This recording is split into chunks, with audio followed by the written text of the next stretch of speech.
Hello guys, দেখো আমরা দুপুরবেলা এখন গরম পড়েছে প্রচণ্ড। তো আমরা এখন দই দিয়ে আর লেবু দিয়ে আহ, ঘোল খাচ্ছি।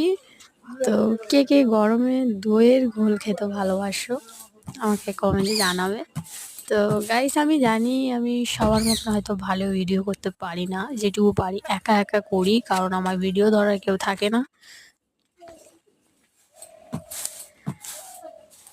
আমার ভিডিও ধরার কেউ থাকে না, তাই আমি নিজে নিজে যেটুকু পারি সেটুকু করি।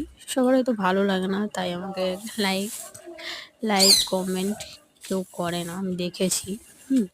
তো যাই হোক, আমরা এই দুপুরবেলা এখন গরমে ঘোল খাচ্ছি।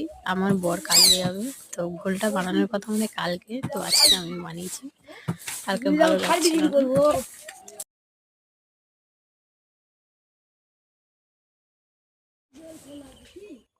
তো এখন আমরা ঘোল আমাদের বানানো হয়ে গেছে। তো লেবু কাটছি, ওর মধ্যে দেবো একটু লেবু, একটু বিট নুন মিশিয়ে থেকে ভালো করে ফেটে নেব। নিয়ে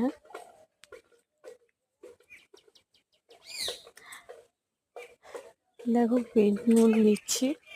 বিট নুনটা আমার বাড়িতে ছিল, আনতে আর পাঠাইনি। তো আমার বাড়িতে এই বিট নুনটা ছিল, তো দিলাম আমি।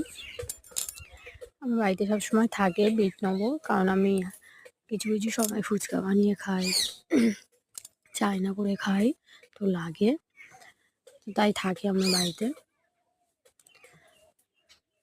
দেখো বা একটু ফেটে নিয়ে এবার ঢেলে দাদাকে দিলাম, মেয়েকে দিলাম। আমার মেয়ে খুবই বদমাশি করছিল, বিরক্ত হয়ে যাচ্ছিলাম, ওকে মারবো ধরবো করছিলাম। তো গাইস, এখন আমি যাচ্ছি আমার বরের ফ্যান আনতে। আমার বর প্যান প্যান করে পাগল হচ্ছে। আমি ঘোলটা আর খাওয়া হয়নি, আমি রেখে দিয়ে চলে এসেছি।